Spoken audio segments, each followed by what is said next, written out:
But yeah, so it's going to be a good one. I'm actually shocked these two are in Div 3. I believe that Potatoes lost to Tismatic and Bladewise. Don't know about Minnesota. Don't remember. Well, I think Potatoes was projected to He was projected to be Div there. 3, yeah. I just always... I don't know about Minnesota. Yeah. I always kind of forget that only one person goes to Div 1 and Div 2. Okay. And then everyone else gets filtered into the lower divs, which is just brutal. But So yeah, we got Zelda versus Ganon. We got the canon matchup. Yeah, both these characters suck in very similar ways. I don't know how much experience either of them have. They have strengths in very similar ways as well. They do, yeah. Because, like, NorCal used to have Zeldas, but a long time ago. We used to have Mentor, and we had Samo when he played Zelda. Washington does have Xerxion and Hungry Headcrab, but I don't know if they were still active when Minnesota started getting good. So, a lot of, like, characters that these guys should know, but I don't know if they'll be ready for all the shenanigans. I also don't think that either of the Washington Ganons back throw. So, we might see a lot of back throw. Spango, look away. You're wondering what we're waiting for. Robert, Potatoes has set up to a splitter for the game volume, so Yeah. he's just setting that up right now. Yep, he's got that nice headset.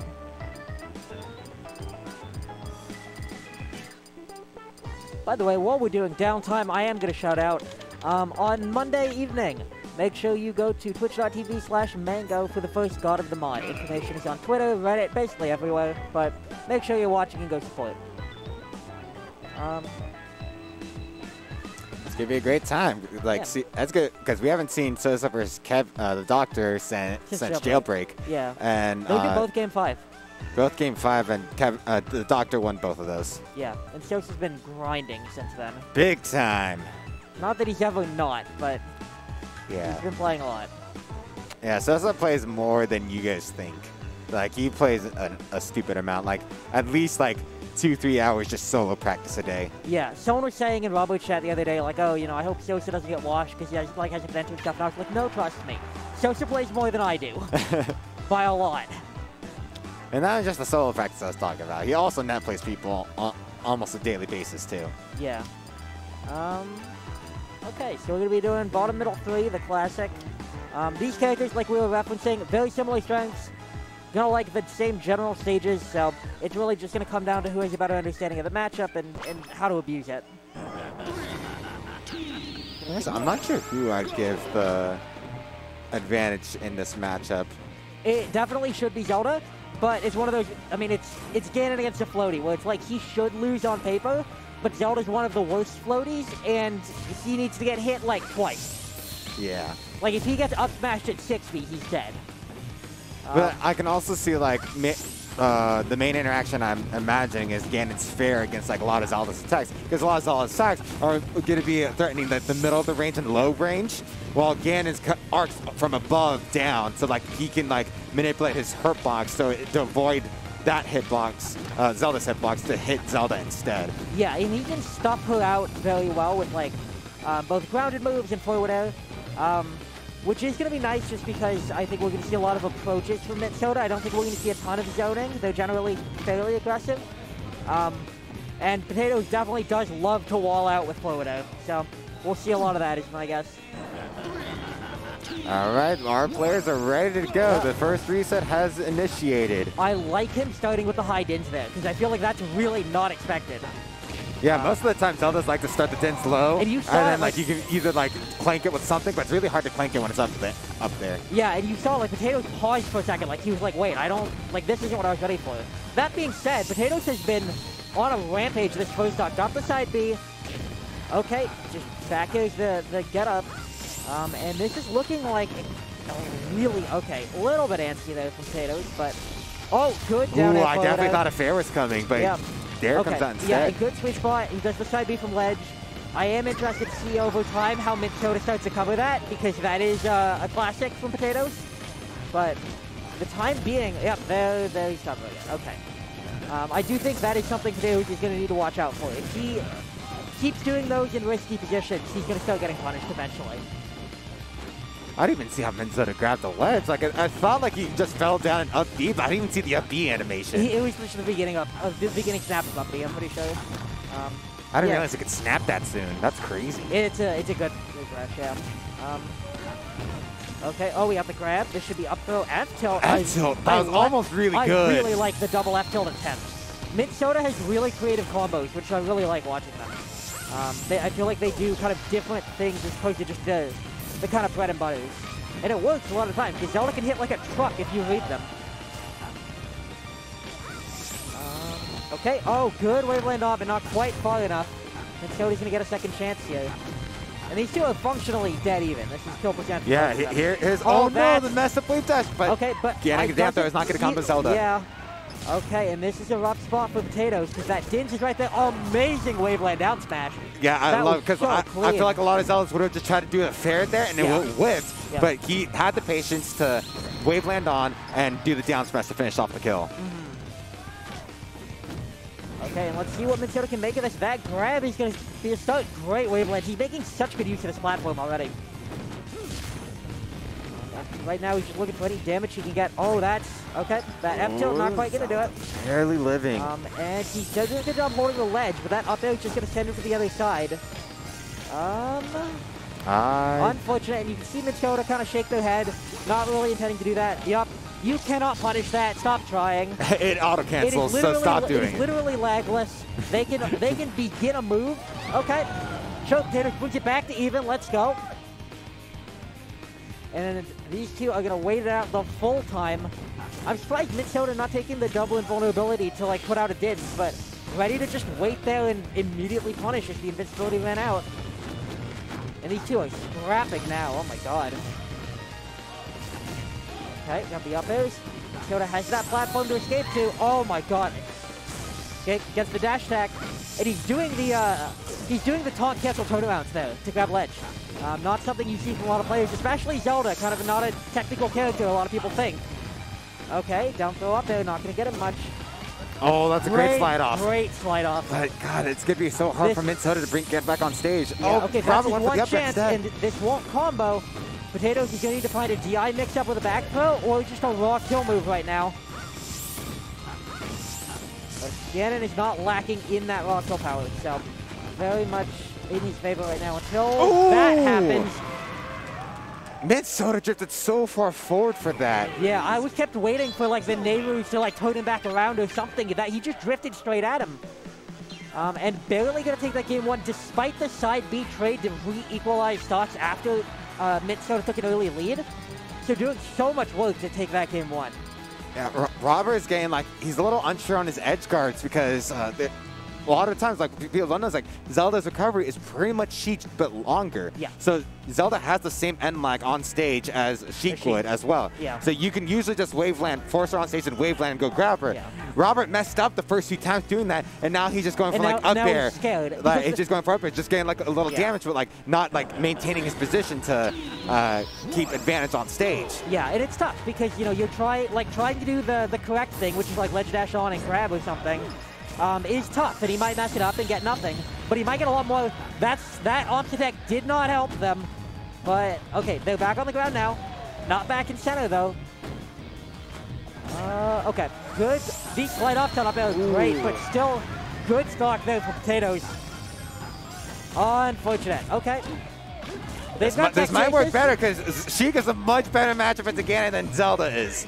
Is this severe? Are we gonna see infinite tech chasing? How did that beat Stomp? I'm upset on his behalf. Mint Soda chooses to stick this out though. I don't know if they're just waiting to like get him off stage and then switch when it's safe, but the Sheiky's not doing badly. The Sheik could stay. Yeah. Like for as much as they were like shaking their head when they switched. It was very clearly not a head It's more they're shaking. Okay, they're switching back now. Now they're back. Okay. But yeah, this is still fine. Up throw, up there. Oh no! Oh, but Red the drift down. Yeah, I really am liking Mint Soda's use of tilts right now. They're doing a really good job at like picking the right ones and not just going for the easy options. Ooh, caught the jump from Mint Soda. They're gonna have a little hard time struggling, but you go so far on stage though. Like that one, you can't really punish his Ganon unless you you have to read the far recovery on stage. But okay, Potato's still up a clean stock right now, and you know he's looking for side Bs if he gets anything near the ledge. this is where he's looking to milk his lead and build momentum for the rest of the set. Definitely is going to be taking as much chip as he can get. Oh, back grab. Okay, not going to get anything, and I like the weight there, but not quite paying off. Okay. Crazy shield poke. He's back. Oh, they waited so long. Like they had to start grabbing those. Yeah. Potatoes is being so patient at holding shield, which is the it's the good player thing to do, and Minnesota needs to start calling him on it. Because otherwise, you're not going to get mileage. Zelda not great on the shield pressure front. That's unfortunate, and that's going to be a 3-1 lead for Potatoes. Missed a jump cancel grab. Did a dash grab going past Potatoes and missing the grab, costing them the life. Okay, this is...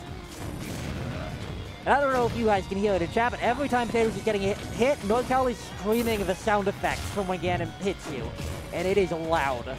Oh, the double down tilt. That was weird. People forget because they only see it pop up. That is immediate. This is probably, yeah, he's got so much time to punish that. Potatoes taking a second here, and oh, he got a little too far, but still a great position. Minnesota's gonna have to go on stage, and you can see that now Potatoes is starting to read it. Good tech, you will never see Potatoes miss that. He will always hit those techs every day of the week, and you have to with Ganon. Yeah, you don't have a great recovery, so you need to get as much advantage as you need. Oh, no. Yeah. Oh, that's, okay, tried to hit him with the funny move. Now they're dead. The other funny move works. Okay. Parker bowing to him in the background. Let's go, Parker. Yeah. So Parker bowing to the king of evil. Yeah. So that's 1-1. I definitely think we're going to see a bit of a less claustrophobic stage for Game 3. It felt like Minnesota was really struggling to box out Ganon that game on Battlefield. Yeah, I think if Minnesota has the space and doesn't feel it, because the problem with like fighting against Ganon is that Ganon's, a lot of his hitboxes are just super big. They cover a big portion of the stage. Yeah. If you give yourself room, you can it's a lot easier to outspace around Ganon's neutrals. Mm-hmm. Yeah, and I think that because of the way that he's getting edge guarded with these up airs just to the other side, the bigger the stage, the longer he has to repeat Zelda before Minnesota will actually drop that stock. So you can really make Ganon work for it on those bigger stages. Yeah, right now, Minnesota should probably go to either Metal Cavern or PS2, but I think Metal Cavern is the better pick here. But they're going to go to PS2. I think they're both fine. It just depends on, like, I think because the platforms were so good for Ganon last time, they want something flat. I think that's got to be the driving decision maker here. But great dash dance out through that dash attack and try to get another one of those Waveland grabs. Okay, got the nail on the plat. Okay, the Earthquake hitbox, love that. I don't fully understand why it's a thing, but it sure is there. Okay, raw side B. Not going to get the kill, but he's got an edge guard position. And Potatoes is looking so confident right now compared to that game 1. Feels like he really warmed up in this matchup. Yeah. That's so many times Minnesota has gone for a dash attack instead of a grab, and time and time again, Robert's punishing it. Yeah, and he gets a shield up in time. Yeah, and now he's doing what you're supposed to do against Dins, which is, for those who don't know, when you side B, you cannot put it out right next to you immediately. You have to let it go a short distance before you can release it. If they are in that range, they're safe. And so Potatoes is no longer acting scared of the Dins. He's staying close and punishing it with dash attack now. And it's just making it impossible for Minnesota to truly zone him the way he was game 1. Okay, Minnesota spacing. Oh, yep, that's going to be side B. Nair going to send him back on stage. Good SDI there from Potatoes to get the right direction. Down smash, not going to kill, but lots of damage. Up air is going to kill, and you can tell they were not ready to DI that move. Yeah, that's one way you can punish the Zelda up B. It has a lot of startup frames, so you can just hit Zelda out of that up B. Yeah. And Ganon down B, he's going to go cleanly through Dins, so that's not going to interrupt it the way that Mint was kind of trying there. Potatoes just looking for a little more damage, and that might be a lot right there. Okay, he's just doing the big moves now. Eventually they hit though, so it works. And this is shaping up to be a huge lead. Had the read there. I think Minnesota's gone as far as they can to center every time this game. And Potatoes is starting to call it. So we need to see Minnesota mixing up, and we need them to go back to ledge so that they're not getting red every time. Potatoes is clearly caught on at this point in the set. And this is, wait, this is best of 3, right? It is best of 3. Oh shit, I thought there was going to be at minimum 1 more. Nope, this is it. This is both players are on Division 3. And we got a round robin, so even if a player loses this, they can still be alive in the tournament. They can still make it to Division 2, but it's going to be a lot harder if you don't have that head-to-head against one of the other strong players. And these have to be 2 of the strongest players in Division 3. Oh, Zelda barely living. Minnesota trying to find their way back onto stage. Finally gets back to center stage, but misses a wave land, and it costs them their life. Yeah, these small tech floods from Minnesota are taking so much mileage for Potatoes. Okay, and he doesn't side B from ledge. Great restraint there. I hate that I have to say that, but it is for Potatoes. It is. Okay, raw kick, last stock, dead even. Let's see who's got it. Potatoes is taking his time on that platform, letting the Dins deactivate. And Minnesota is running for their life right now. Great spacing from Minnesota, but once again, this opts to go for a fair out of shield instead of just trying to shield grab it. Wasn't confident in the range. Okay, and Potatoes just boxing them out right now. Okay, finally grabs that. That's what I was saying. Potatoes loves to hold shield. You cannot wait for him to do something dumb out of shield. You have to grab that. And that adaptation in last stock game 3 might prove crucial. Okay, we have the dash attack, but into nothing. Missed the edge cancel, but no real punish. Minnesota went for the dash attack again, and yeah, I mean, it is Zelda's kind of fastest neutral move, but that doesn't mean it's worth using in neutral against Ganon. That could have been it. That was so scary. Oh, that could have been it too. Jab. Well, didn't react in time to the jab hitting. Oh my god, this is so stressful. That's going to be it. Oh no! Do it. Ganondorf still lives though. One more chance. That back throw, not back throw's quite going to still live. One more chance again. Minnesota needs. Oh, Minnesota's not taking ledge. He's gonna. Okay. Oh my god, that is way led, but he can't punish it. And Minnesota has every win condition right now. Potatoes needs something crazy if he's gonna pull this out. This is so nerve-wracking. Oh, another tech flip from Minnesota! And now Minnesota might be at kill percent. He goes to center again. Back throw, that should do it. Oh, he just barely dies! Minnesota clutches us out 2-1. And given that 90% of this venue is NorCal or Washington, everyone was watching that set very loudly. Congratulations to Minnesota. That's a big win for them. I think they just barely missed out on the recent Washington PR. They would have been 11th if they went past 10. And I know that this was an event they were really looking forward to as a chance to prove themselves. So they beat Greeley last night and on a great path in Division 3 so far today. All right, so who do we got next? I do not recognize these players. I think this might be Soggy on the right, the guy with the one with the hand snag. Okay. Yeah, I think that's Soggy. I don't know who the player on the left is. So we'll see in a second when it gets updated. But yeah, Soggy is a Washington, formerly DK, currently Knuckles main. Still pulls up the DK on occasion, but definitely more likely to be the Knuckles that we're going to be seeing. And I don't know who. Yeah, I don't know who the Sheik player is. But Washington does have kind of a massive scene. So this definitely could be one of their hidden bosses. Could be a melee player. We really don't know. So we're going to PS2 game 1. And no hand warmers, it looks like. It looks like these guys are... they are hand warming. Okay. They're dash dancing in place. This looks like a hand warmer. They were charging needles. It looked like Severe's neutral. Okay, so yeah, they're just warming up. This matchup I've heard is strange. Obviously, Sheik hits like a truck. Knuckles is what we like to call an every character, every percent character. You might see that in chat throughout the day. That means that when he grabs you, he always has something. And that something will usually lead to